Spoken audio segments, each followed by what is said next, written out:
আবু জাহেল সেদিন পরিষ্কার বলেছিল, শোনো শরীক ইবনে আখনাস, এ কথা প্রকাশ্য ময়দানে যদিও আমি বলতে পারবো না, কিন্তু তুমি তো দরজা জানালা বন্ধ করে দেওয়া ঘরের ভিতরে আমাকে জিজ্ঞাসা করেছো মুহাম্মাদুর রাসূলুল্লাহ সাল্লাল্লাহু আলাইহি ওয়াসাল্লামের ব্যাপারে।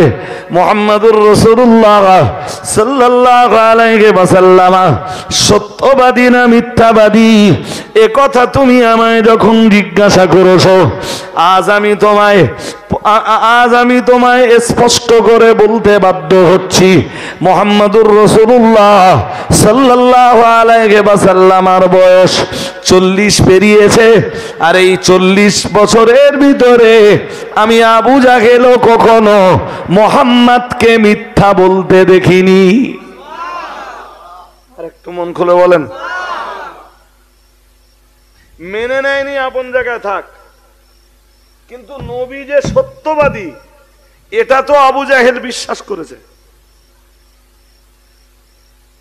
প্রকাশ্যে বিশ্বাস না করলেও মনে তো বিশ্বাসটা ছিল।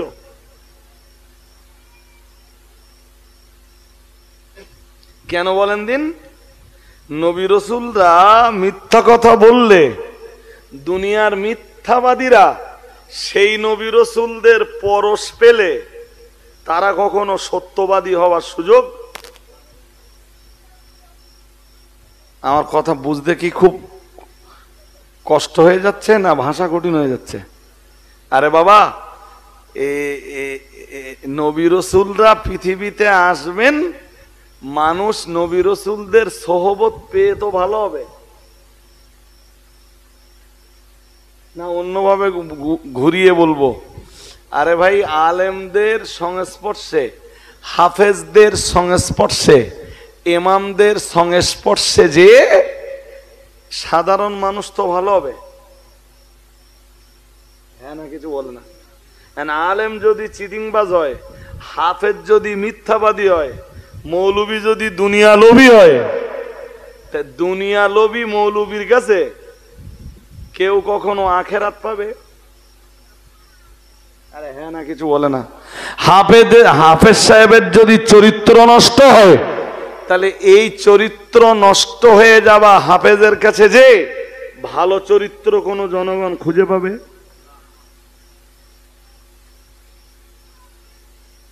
তার পৃথিবীর মানুষদের ভালো মানুষ বানানোর জন্য আসবেন তো নবী রাসূলরা, তো তাদের ভিতরে যদি মিথ্যা বলার অভ্যাস থাকে তো মানুষ তো কখনো ভালো মানুষ হিসাবে গড়ে উঠতে পারবে না। এই জন্য নবীরা গুনাহমুক্ত। সুবহানাল্লাহ বলেন না? নবীদের গুনাহ নেই কেন? যাতে নবীদের পরশে এসে মানুষ ভালো মানুষে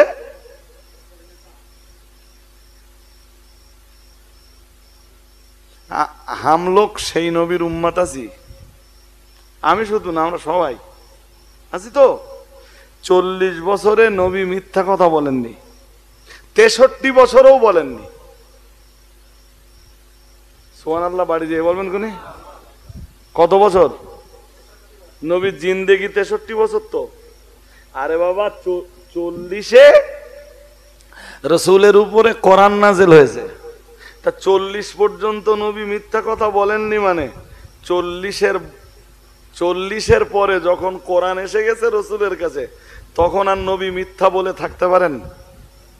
কথা বলে না। হ্যাঁ, আমি ব্যাখ্যা করার সময় পাবো না ভাই সাহেব, তবু 2-3টে কথা বলে ফেলি।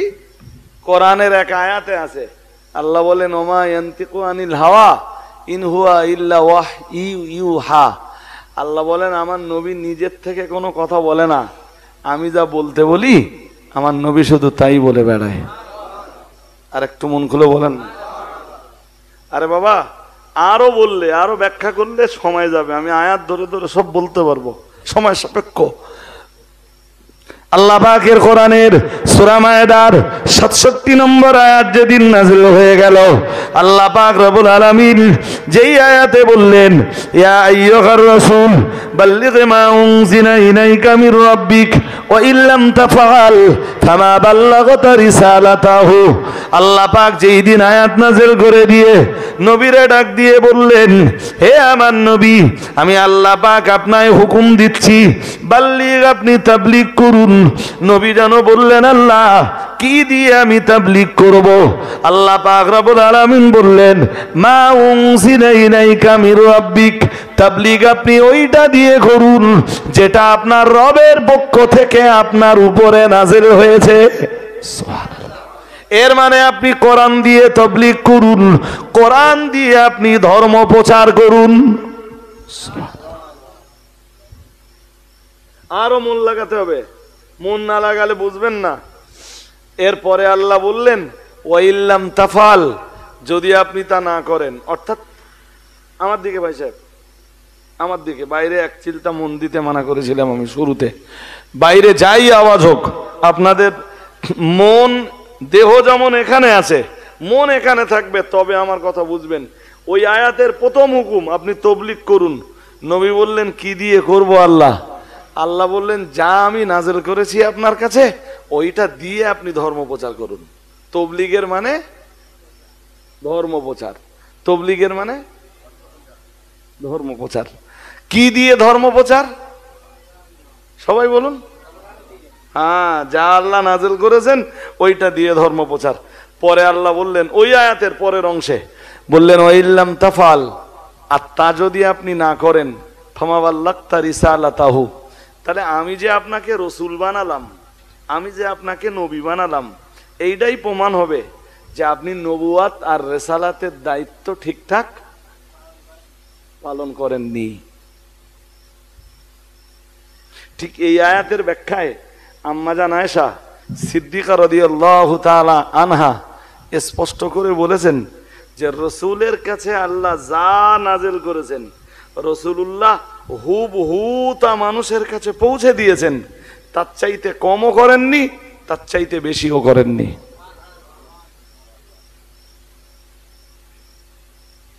কথা শুনছেন নাকি? মৌলবি বলো, এরকম মৌলবু পাওয়া যাবে ভাই, কোরআনের নামে স্টেজে বসে মিথ্যা কথা বলে। সুর করে বললে কোরআনে আছে, সুর করে বললে হাদিসে আছে। আপনার ধরার কায়দা আছে? আরে কিছু বলেন না কেন? হ্যাঁ, আপনি ইউটিউবে বক্তব্য বার করুন, আমি দেখিয়ে দেবো।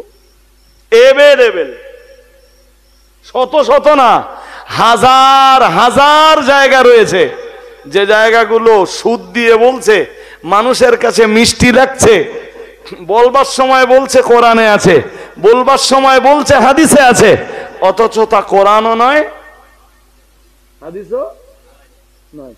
সুর আছে, আওয়াজ আছে, কণ্ঠ ভালো আছে, জি, দাওয়াত করতে গেলে 15,000 টাকার নিচে ফিস বলবে না। হুজুর কত দিতে হবে আপনার? তাহলে 1015 টাকা দেবেন খুনি। অথচ নবীর আদর্শ কি? নবীর আদর্শ ছিল ওইটা, যা আল্লাহ নাযিল করেছেন হুবহু তা মানব জাতির কাছে পৌঁছে দেওয়া, না তাতে কিছু কম আর না তাতে কিছু। সুবহানাল্লাহ বলবেন, আর একটু মন খুলে বলবেন। জি, আপনি বলবেন হুজুর এরা আলেম নয়, আমি বলছি না ভাই, এরা আলেম না। এরা যদি আলেম হতো তো অন্তত কোরআনের নামে মিথ্যাটা বলতো না। এরা আলেম হলে হাদিসের নামে মিথ্যাটা। সবচেয়ে আমার বেশি কষ্ট হয় তখন, এ ভাই সাহেব কি ঘুমিয়ে পড়েছ নাকি? ভাই সাহেব কি ঘুমাচ্ছ? হ্যাঁ, আমি এত কষ্ট করে শুধু মানুষের চরিত্র গঠনের উপরে রসুলের যে ভূমিকা ছিল সেই ভূমিকা নিয়ে কিছু কথা শোনাচ্ছি।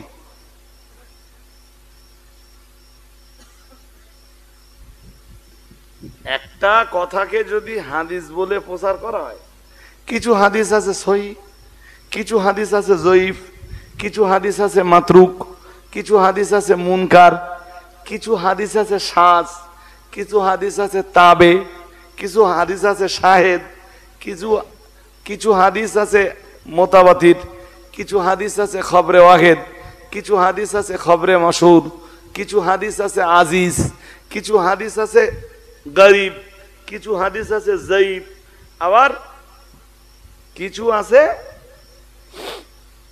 মৌজু মানে জাল। মৌজু মানে জাল। জাল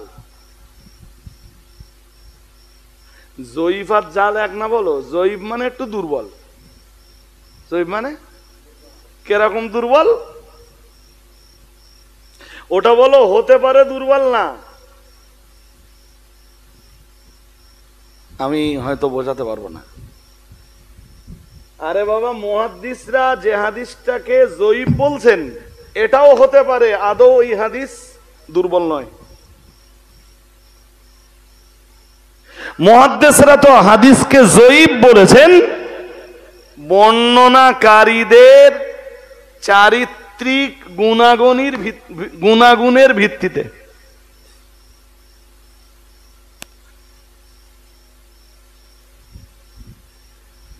আমি এই কথা যদি এখন বোঝাতে যাই তো আলাদা আমার আরো আধা ঘন্টা সময় লাগবে হয়তো, আমি তা বোঝাতে চাচ্ছি না ভাই সাহেব। তো একটা হাদিস যদি জয়ীফ হয় পিঠ বেঁচে যায়, কিন্তু লজ্জাজনক ব্যাপার আজকের সমাজে আমার দেশের তথাকথিত এমন বহু বক্তা রয়েছে হাদিস বলে চালাচ্ছে, সুর আছে বিরাট। নবী আমার জানিয়ে দিয়েছেন, এরপরে আরবি কোনো এবারাত নেই সেখানে। ওই নবী আমার জানিয়ে দিয়েছেন বলে এবার টান দিতে শুরু করলে, আর মিষ্টি কথা মানে বাংলা একটা কথা আছে ভাই, কথাটা হলো মিশ্রিত ছুরি, মানে গা কেটে যাবে তবুও মিষ্টি লাগবে, কেটে যাবে রক্ত বেরোবে তবুও। এসব কথা শুনে বলো ইমান চলে যাচ্ছে, এরপরও কি লাগতেছে? তা মিষ্টি লাগবে না, সুদ দিচ্ছে তো হুজুর, ছুরিটা তো মিশ্রিত।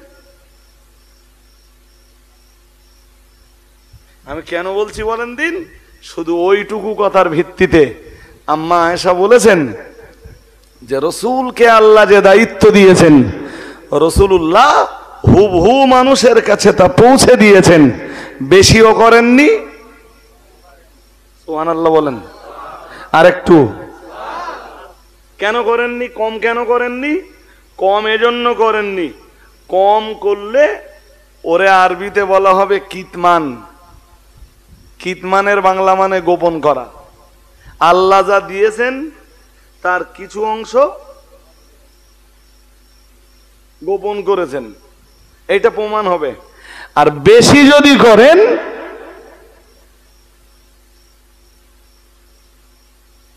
বলুন বলুন বলে ফেলুন, আপনাদের বুঝে ফেলা উচিত তো। কম করলে গোপন করা হবে, বেশি করলে এই তো বুঝে গেছেন। কম আবার বলেন, কম করলে গোপন করা হবে, আর বেশি বললে।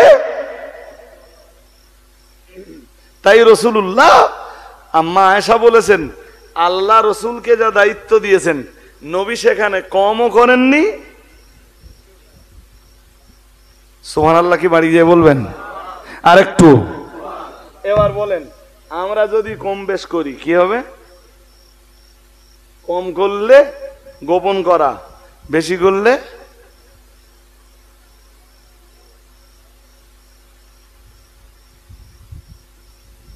আমরাই যদি মিথ্যা কথা বলি তাহলে আমাদের পরশে আপনারা যারা আসবেন আপনারা কখনো সত্যবাদী হিসাবে পরিচিত হতে পারবেন? আর মানুষের কাছে পরিচয় দরকার নেই, সত্যবাদিতার যে চরিত্র, এই চরিত্রটা আপনাদের ভিতরে কখনো জায়গা পাওয়া সম্ভব?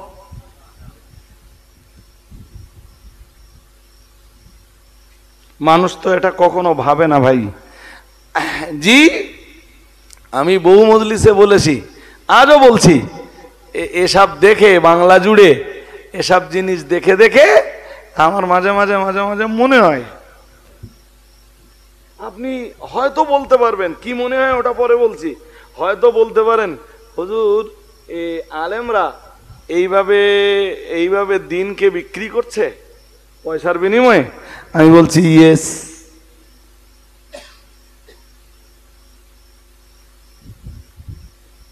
উত্তরটা নেন এবার।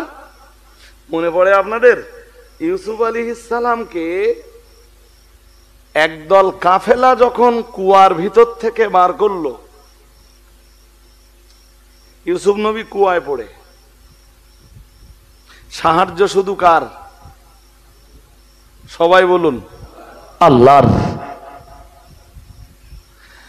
তার 10টা ভাই যখন তার দুশমন, শুধু সাহায্যকারী, এবং তারা রীতিমতো তার বাবার কাছে যে কাঁদতে কাঁদতে রক্তমাখা জামা দেখিয়ে ইয়াকুব আলাইহিস সালামকে বলল ইউসুফকে বাঘে খেয়েছে, নেকড়ে ইউসুফকে আক্রমণ করেছে, ইউসুফকে নেকড়েতে নিয়ে গেছে। নাউজুবিল্লাহ, একটু জোর করে। তাফসীর কারকরা লিখেছেন ইয়াকুব আলাইহিস সালাম ওই জায়গায় একটা কথা বলেছিলেন, জামাটা দেখে বলেছিলেন নেকড়ে ইউসুফকে খেয়ে ফেললো, গায়ে ইউসুফের রক্ত লেগে গেল, অথচ ইউসুফের জামা জখম হলো না। তার মানে কেনানের নেকড়েরা খুব দয়ালু।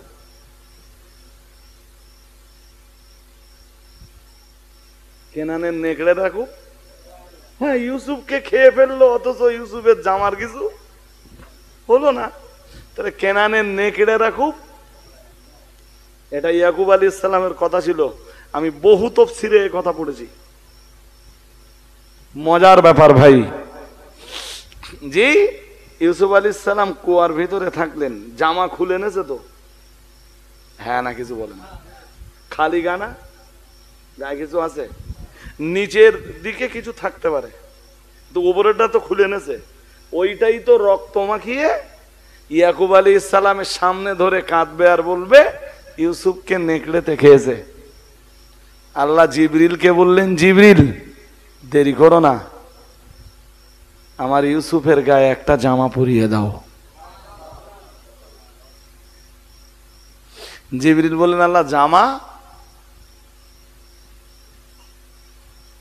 আল্লাহ বললেন জিবরিল তো ইউসুফ যে কূপে আছে ওই কূপে তুমি পৌঁছে যাও, ওখানে জামা পেয়ে যাবে।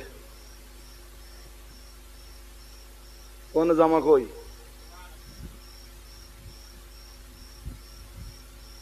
আরে ওন জামা আছে, জামা কই? তাফসীর কারকরা লিখেছেন যেদিন ইয়াকুব আলাইহিস সালাম তার বেটা ইউসুফকে আলাইহিস সালামকে তার অন্য 10 বেটার হাতে তুলে দিচ্ছিলেন, যখন সেই সময় ইউসুফ আলাইহিস সালামের গলায় মাদুলি, মাদুলি দেখেছেন? মাদুলি, হ্যাঁ না বলে না, আমি আবার মাদুলির ব্যবসা ট্যাবসা করি না, বলো। এমনি তাবিজ হারাম বলিনি, শিরক বলিনি, তবে তাবিজ নিয়ে বা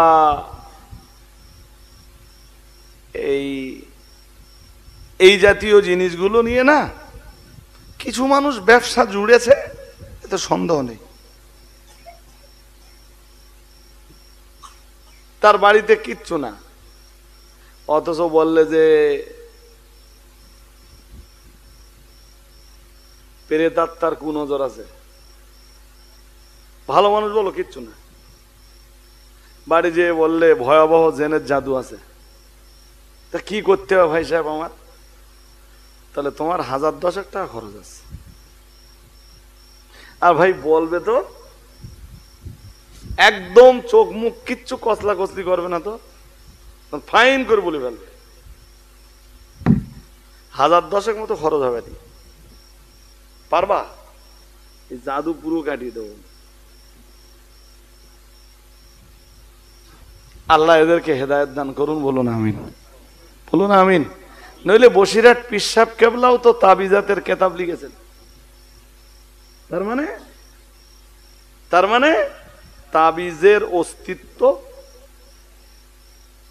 আছে। আর তাবিজের অস্তিত্ব আমি হাদিস থেকে প্রমাণ করাতে পারবো ইনশাল্লাহ। বসিরহাট পীর সাহেব কেবলা লিখেছেন, ওই পর্যন্ত শেষ না। তাবিজের অস্তিত্ব রয়েছে, এটা আমি হাদিস থেকে, তাফসীর থেকে প্রমাণ করাবো ইনশাল্লাহ। ইনশাল্লাহ বলুন। কিন্তু তাবিজ নিয়ে ব্যবসা করতে হবে, জি, এই জিনিসে আমি বিশ্বাসী না। কেউ গেলেই বলে দিলুম 5,001 টাকা, ক্যান্ডিডেট বুঝে বলে দিলুম 20,051 টাকা। জি, ইউসুফ আলাইহিস সালামের গলায় এই একটা মাদুলির ভিতরে নবী ইয়াকুব আলাইহিস সালাম একটা জামা ঢুকিয়ে দিলেন।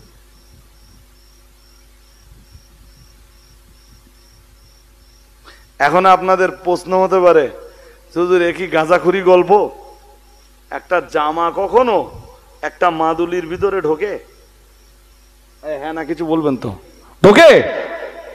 সব মানে সাধারণত মাদুলির ভিতরে একটা জামা ঢুকবে, এটা স্বাভাবিক। কিন্তু মজার ব্যাপার হলো ওটা তো সেই জামা হযরত নবী ইব্রাহিম আলাইহিস সালামকে যখন আগুনের ভিতরে ফেলে দেওয়া হচ্ছিল, অগ্নিকুণ্ডে যখন নিক্ষেপ করা হচ্ছিল, জাতির জনক, জাতির পিতা ইব্রাহিম আলাইহিস সালামের দেহ থেকে ওরা যেই না জামাটা খুলে নিল, আমার আল্লাহ পাক রব্বুল আলামিন জিবরাইলকে ডাক দিয়ে বললেন, ও জিবরাইল, দেরি করো না, ওরা আমার খলিল, আমার বন্ধু, আমার নবী ইব্রাহিম দেহ থেকে জামা খুলে নিয়েছে, এক বিন্দু বিসর্গ দেরি করো না, অবিলম্বে তুমি জমিনে চলে যাও এবং আমার নবী ইব্রাহিম আলাইহিস সালামের গায়ে একটা জান্নাতি লেবাস পরিয়ে দাও। আর একটু মন খুলে বলেন, এবার বলুন।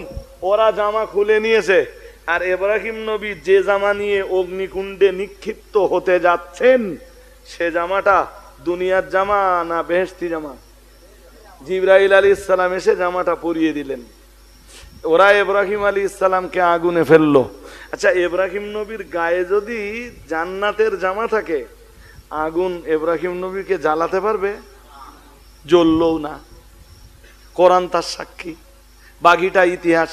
আমি তো ইতিহাস বলতে বসিনি বাবা। জি, ইব্রাহিম আলাইহিস সালাম ওই জামাটা গুছিয়ে রেখেছিলেন।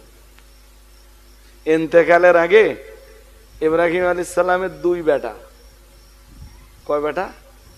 ইসমাইল আর ইসহাক, ওই জামাটা দিলেন নবী ইসহাক আলাইহিস সালামকে।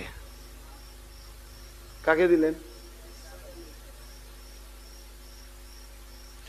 ইসহাক আলাইহিস সালাম জামাটা গুছিয়ে রাখলেন। তিনিও জানেন জামাটা জান্নাতি জামা, বেহেশতি পোশাক। জি, উনি গুছিয়ে রাখলেন। উনি ইন্তেকালের আগে ওই জামাটাই দিলেন ওনার বেটা হযরত ইয়াকুব আলাইহিস সালামকে। আর একটু মন খুলে বলেন না। দেখেন, ঘুরিয়ে ফিরিয়ে ঠিক আমি এর সাথে আমাদের নবীকে ইনশাল্লাহ মিলিয়ে দেব। চলেন পরের কথা। হযরত ইয়াকুব আলাইহিস সালামের কাছে জামাটা সংরক্ষিত ছিল। ইউসুফ আলাইহিস সালামের 10 ভাই যেদিন ইউসুফ আলাইহিস সালামকে নিয়ে ময়দানে যাবে, ওই দিন ইয়াকুব আলাইহিস সালাম ওই জামাটা ভাঁজ করতে করতে করতে করতে একদম ছোট করে ফেললেন। দুনিয়ার জামা না বেহেশতের জামা? হ্যাঁ, দুনিয়ার জামা আর বেহেশতির জামা, বেহেশতি জামা একটু একই রকম হবে না আলাদা হবে? আলাদা হবে না। ভাঁজ মারতে মারতে মারতে মারতে ছোট থেকে অতি ছোট করে ফেললেন।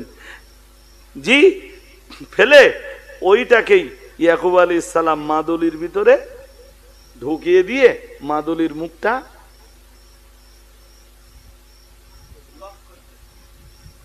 বললেন, এবার চলে যাও। ইউসুফ আলাইহিস সালামের কাছে এখন বেহেশতি সেই জামা, যে জামা একদিন ছিল হযরত ইব্রাহিম আলাইহিস সালামের গায়ে। যখন তাকে আগুনে ফেলা হচ্ছিল। 10 ভাই ইউসুফ আলাইহিস সালামকে নিয়ে বার হলো। তারা তো জানে না যে আব্বার ইব্রাহিম আলাইহিস সালাম থেকে পরস্পর বংশানুক্রমে যে জামাটা আমাদের আব্বা ইয়াকুব আলাইহিস সালাম পেয়েছেন, সেই জামা ইউসুফ আলাইহিস সালামের গলায় মাদুলি রূপে ঝুলতেছে। 10 ভাই তো এ খবর রাখে না, জানলে তো ও মাদুলি কেটে নিত। যারা ইউসুফ নবীর উপরে এত দুশমনি করলো, তারা তো ও মাদুলি কেটেই নিত। যখন ওরা ইউসুফ আলাইহিস সালামের গায়ের জামা খুলে নিলেন 10 ভাই মিলে, আল্লাহ জিবরিলকে বললেন, জিবরিল, ওরা ইউসুফকে কুয়ায় ফেলছে, আমার ইউসুফ খালি গায়ে আছে, ইউসুফের গায়ে জামা পরিয়ে দাও। আল্লাহর ফেরেশতা জিবরিল বললেন, আল্লাহ জামা তো পরিয়ে দিব, কোন জামা? আল্লাহ বললেন, তোমার যা দায়িত্ব দিচ্ছি যাও, যেখানে যেতে বলছি যাও। বললেন, আল্লাহ আপনার হুকুম শিরোধার্য জিবরাইলের জন্যে। ফেরেশতা জিবরাইল ইউসুফ আলাইহিস সালামের কুয়ায় এলেন। আল্লাহ বললেন, ইউসুফের গলায় একটা মাদুলি আছে, ওই মাদুলির ভিতরে একটা জামা আছে, জামাটা বার করে আমার ইউসুফের গায়ে পরিয়ে দাও। ফেরেশতা জিবরাইল মাদুলির ওই যে লকটা ছিল, এক সাইডে লক থাকে না, লকটা খুলে ফেললেন, জামাটা বার করে ইউসুফ নবীর গায়ে পরিয়ে দিলেন। বাকিটা তো ইতিহাস।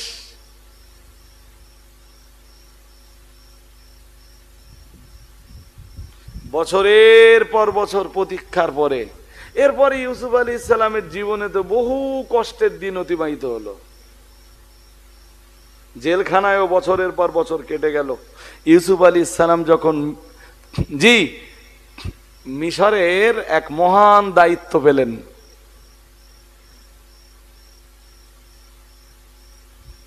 এসব কথা ভাই বলার জন্যে শুনবার জন্যে বহু ধৈর্য চাই। আল্লাহ নবী ইউসুফ আলাইহিস সালামকে আল্লাহ পাক রব্বুল আলামিন যখন মিশরের খাদ্যমন্ত্রীর আসনে বসিয়ে দিলেন, ও বাবাজিরা ভাইরা, ইতিহাস বলবার মতো সময় আমার নেই গো, শুধু আমি সার কথাটা শোনাচ্ছি। দেখতে দেখতে দেখতে দেখতে দেখতে দেখতে দেখতে দেখতে নবী ইউসুফ আলাইহিস সালাম খাদ্যমন্ত্রী হয়েছেন। বেশ কয়েক বছর অতিবাহিত হয়ে গেল, সচ্ছলতার বছরগুলো পেরিয়ে গেল। এরপরে যখন মিশর সহ মিশরের প্রতিবেশী রাষ্ট্রগুলোতেও দুর্ভিক্ষ শুরু হয়ে গেল, ওই পিরিয়ডে হযরত নবী ইউসুফ আলাইহিস সালাম মিশরবাসীদেরকে আল্লাহর হুকুমে তিনি নাজাতের ব্যবস্থা করছিলেন। আর একটু মন খুলে বলেন। এই যে আর একটা মজার ব্যাপার, এই চাষবাস তো এদিকটা একটু কম, তবু আপনারা বললে বুঝবেন।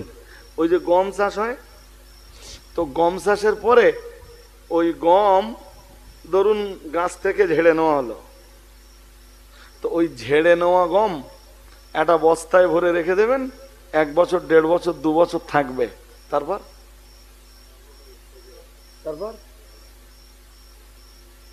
মিশরে 7 বছর ভীষণ ফসল ফলবে। ইউসুফ আলাইহিস সালামের স্বপ্ন, এই বাদশার স্বপ্ন, আর ইউসুফ আলাইহিস সালামের সেই স্বপ্নের ব্যাখ্যা অনুযায়ী মিশরে 7 বছর বিপুল ফসল ফলবে, পরের 7 বছর চলবে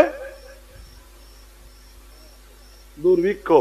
তো ধরুন এই প্রথম 7 বছরের শেষ বছরে যে ফসলটা জন্মেছে,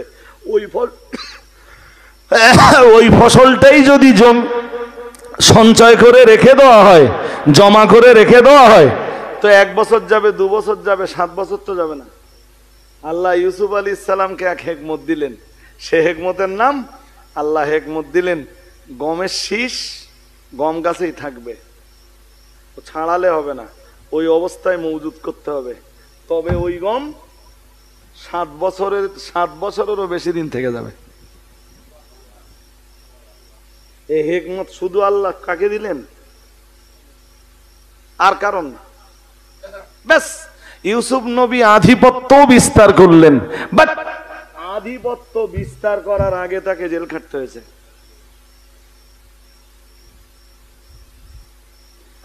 আমি এ কথা বলতাম না ভাই, চলুন আর একটুখানি শুনলে বিষয়টা আলো ক্লিয়ার হয়ে যাবে এবং আমাদের নবীর যে কথাটা বলবো সেটাও আপনাদের কাছে পরিষ্কার হবে ইনশাআল্লাহ। জি, তো যখন মিশরে দুর্ভিক্ষ শুরু হলো এবং মিশরের প্রতিবেশী রাষ্ট্রগুলোতেও যখন দুর্ভিক্ষ শুরু হলো, এমনকি কেনানে যখন দুর্ভিক্ষ শুরু হলো, ইউসুফ নবীকে কুয়ায় যারা ফেলে দিয়েছিল ওই 10 ভাইয়ের উপরেও যখন দুর্ভিক্ষ নেমে এলো, তখন ইয়াকুব আলাইহিস সালামের পরামর্শেই জি, এবং তারা এটা জানতেও পারলো যে একমাত্র গম আছে মিশরে।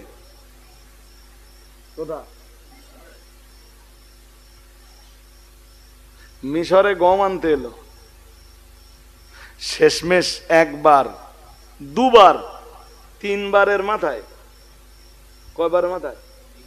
তিনবারের মাথায় প্রথমবার ইউসুফ নবী পরিচয় দেননি, দ্বিতীয়বার নিজের পরিচয়টা দিয়েছিলেন তার ছোট ভাই শুধু হযরত বেনিয়ামিনের কাছে, আর তৃতীয়বার যখন হযরত নবী ইউসুফ আলাইহিস সালাম নিজের পরিচয় ব্যক্ত করলেন,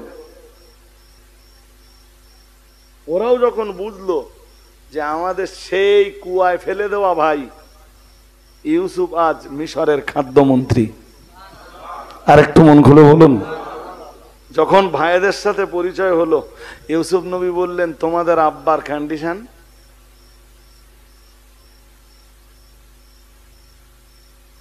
বললো ইউসুফের জন্য কাঁদতে কাঁদতে নবী ইয়াকুব আলাইহিস সালাম তার চোখ দুটোকে হারিয়ে ফেলেছেন, কোরআন তার সাক্ষী।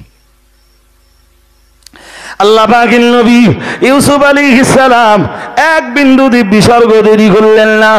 আল্লাহ পাকের নবী